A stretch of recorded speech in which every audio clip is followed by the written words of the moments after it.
Hi, I'm Miriam Dushane. Welcome to Glovebox Moments, brought to you by HR in the Car. So Tom, today I want to talk about training. If an organization is going to go out on their journey of training, what would be some of the things that you might advise a company to look at and or do to make sure that it's meaningful training that's actually going to garner some type of results? Well, I think the first thing you got to identify is what's the area of need.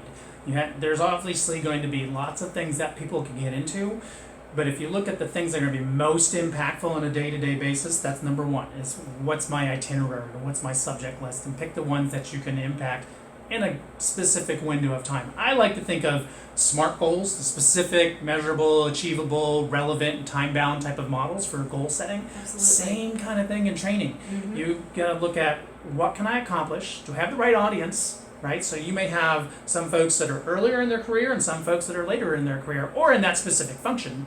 So I want to make sure the content's geared to them, that we've got some specific elements that relate to what they're doing on a day-to-day basis today, but things they can put into practice. Absolutely. Right? If you're not practicing things on a regular basis, doesn't mean every minute of every day, but how do you get better? How do you learn? How do you grow? And that's something that you got to provide, and that's something that candidates are looking for these days, is that element of learning and growth. Professional development is super important for every employee in every organization. And I like the point where you said about it has to be something that you give them time to practice. Don't give them 15 things in one training session. No. Pick one. Practice that, then let's go back, have another session. Let's add on to that. So you're building that foundation, and then you're building the house up on top of it.